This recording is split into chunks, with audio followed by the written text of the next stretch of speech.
Yeah. Yeah. Amato, what's up, buddy? What's good, Ryan? Yeah, right off the bat, he needs he's got to add a third besides the yeah and the let me talk to you. After about 30 of those, he needs a third one to add to the repertoire. Oh boy, L.A. Knight, Oh boy, that is our boy, and this is the self-titled "Yeah."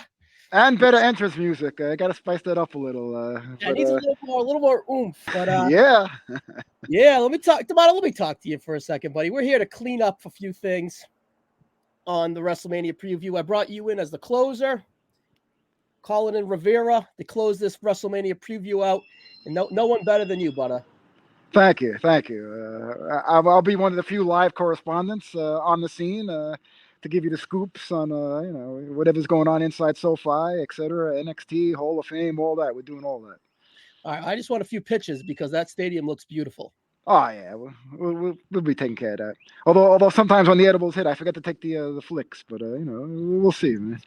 All right, you're gonna hook Got to us get up. the right dosage down. Yeah. I don't know what that was, but let me talk to you a little bit more here, buddy. Let's start with the host of WrestleMania, The Miz. All right. Not much to talk here, John. Just wanted to kind of give him a little shout out. I like how he's kind of incorporated himself in the Paul feud with Rollins, incorporated himself last night a little bit, but I don't know. Over under 6 times we see The Miz this weekend. 6 under. Under? All right. Yeah. Start over on the 6, and maybe right about that. One at the obviously to open up, and then one in the middle, and then one towards the end. So like 3 each night. So probably 6 is about the exact. Yeah, that's what I was going with there. Yeah. So, all right, we're gonna get with a little under or a push ski. All right, good. But not a Miz fan, but not a hater. But for that position, one thing about him though, he always says the right thing. You put him like any media, you put him on, Kelly, whatever, stupid talk shows. He always says the right thing, represents the company, looks great and everything. So, whatever. So some of the stuff's corny, hit or miss, but that leads into what we're here to talk about. One of my scenarios is he might be interrupted by our boy, man. Oh, speaking of our boy, Yeah.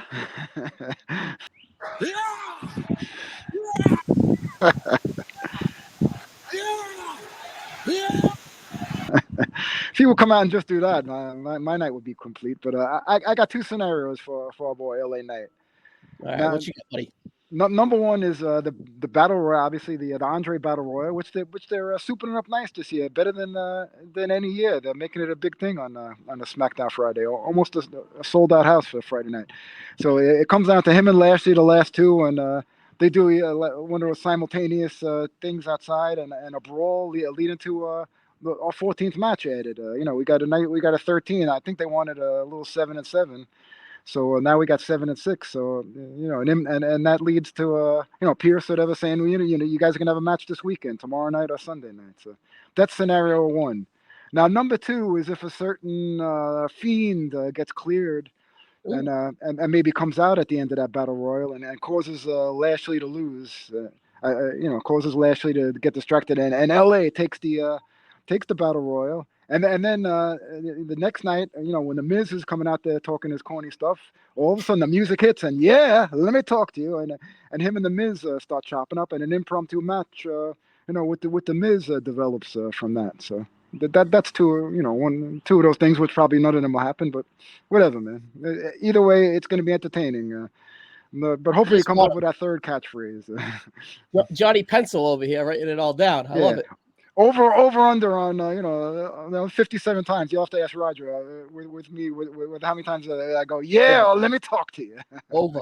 If it's anything like the Rumble, let me talk to you. Oh yeah.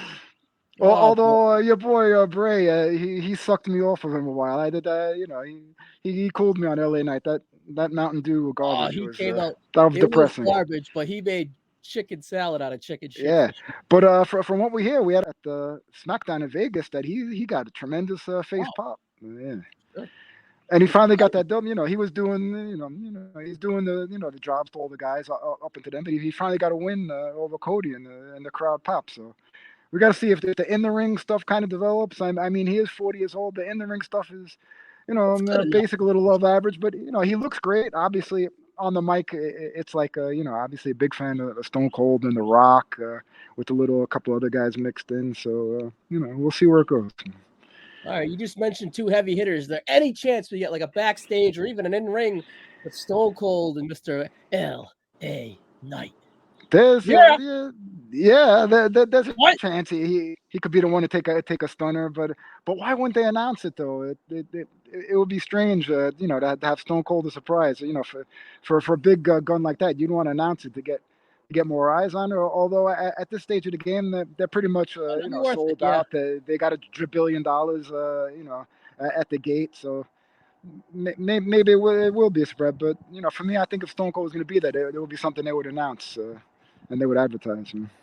Well, I don't But know. you never know. There's really no. There's the low celebrity quotient this year. Like last 2 years with the Bad Bunny and Knoxville last year we had the celebrity match. This year there's nothing. And even last year, if you want to count McAfee, there was 2 celebrity matches. So Logan Paul this was a celebrity. this year we got nothing. Maybe another thing for the Miz. Maybe a Bad Bunny appearance. Something. I don't know. I have to check the concert schedule. I know everybody was talking about it last year, but I shut it down because I knew he had a gig that night. So I'll have to check his gig schedule. But All right. We'll see. But so that's the Miz. Not much happening there. Just want to give him a shout out. That's L.A. Knight. That's our boy. We can keep chopping it up about him, but we ain't got all day, buddy. Let's kind of just close it up a little bit here with the 2023 Hall of Fame class. John, are you going to this when you're out there? Or yes. We're doing SmackDown and the Hall of Fame. It's a little tampered down. It's not the 3-hour Hillbilly Jim Ball Fest. They kind of cut it as a separate attraction, and I think it's good to tack it on, with SmackDown. Out of these 4 names, which one are you most looking forward to kind of seeing get inducted? And do you think this is it? Do you think we'll get maybe one more, like a Warrior Award with like a referee or something? Yeah, there's definitely going to be there'll definitely be a Warrior Award and maybe one addition. But yeah, out of all those for Andy Kaufman, I don't know. It's probably an old fuck thing. Maybe a lot of your millennial generation is too young to appreciate it. But all I got to say is, if you've never seen it, go to YouTube, watch Andy Kaufman. I'm from Hollywood. It's only an hour of your life, and it's a classic hour. With him and Jerry Lawler. It's history right there, where they go through the thing, with David Letterman and all that. I could talk about it all day, but if you don't watch that and you don't like it, I don't know, you don't like wrestling or whatever, or maybe it's just a different, maybe it's just one of those time period things. Maybe it doesn't connect with the new generation, but that's what I suggest. All right, we gonna get any nonsense with Ray and his son during this Hall of Fame? I think they'll keep a Gucci as far as the Hall of Fame ceremony. You never know though, but. Not as far as anything physical, I think it'll just be verbal, and plus it's Ray's moment. I think he's going to want to remember it, and they're going to want to save whatever want to save whatever highlights or WrestleMania moments for the actual WrestleMania. But it's a good look for Ray. Honestly, at first never was really a big fan. I guess when it comes to him, I'm kind of like a size queen, where like the moves, against guys like twice his size, the 619, and that's kind of stretching the realism. But he really won me over when I saw the A&E biography on him. It was one of the best, just fabulous. Just all the things he went through. Going back and forth over the border to learn wrestling and get his reps in at the age of from the age of 14 and 15. Just a hardworking guy. He really deserves it. I'm mad respect for him. He's not in my top 10 of guys I want to see as far as matches, but I got mad respect for him, especially after watching that documentary. So kudos to him. And it's ironic that he was one of the first guys that he blew up better in WWE and WCW. He was used more like as a tool, as just getting thrown into trailers and shit. And it was always like, oh, WCW is like the wrestlers and the workers, and they appreciate the little guys more. But actually, he had to go to the WWE to get his shine and really blow up and become get into that main event spot. So yep. I hear you. How about Stacy Cleaver? They're gonna hold the angle for her. You think Tori comes out and they have like a Miller cap? Maybe what it is during the actual Mania, they come out and they have backstage segments, so they'll probably just have this keep it a conservative award ceremony, and over the weekend you might see some stuff like that with shenanigans. She might come out, if there's a segment, because especially if they keep the night like right now 13 matches. If the night was 6 matches, and and they have to have like a little fuck face segment with either the Miz or somebody coming to the ring or backstage, whatever. But I mean, she is what it is. Eye candy. Uh, not much there. Not much. She's a Well, beautiful woman. nah. So eye candy is whatever. We could talk all about that. That's for another podcast. That's for the Spank Vision podcast. But Oh, jeez. as far as being a hardcore wrestling fan, the females have evolved since her, All right, since her era. I got you there, buddy. I got you there. And then we got Let's keep the creep, let's keep the creep quotient low for today. and then we got the Great Muta right here. Just tremendous. Just great memories of late 80s 90s with Sting and he was one of the first like Japanese guys that I really saw in the mainstream when he came to WCW.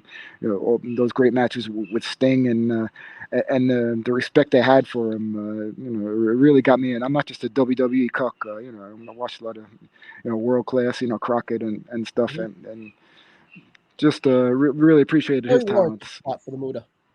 Yeah. All right, Tomato, you're heading to LA. Where are some of the spots you're hitting? What shows you going to, and what's up? All right. Well, we're starting off Thursday. We're doing the Multiverse, which ironically it was supposed to be a hot Speedball Will Ospreay, Speedball Mike Bailey versus Will Ospreay match, which unfortunately Ospreay got hurt. But and a decent replacement, I think, in Tanahashi. So that's gonna be an incredible match. There's a awesome Haas match on that card with Jeff Cobb versus the Moose.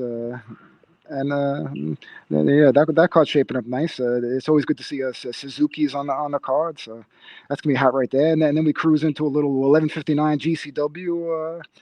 I'm not sure. One of the nights is For the Culture, and one of the nights is an emo fight.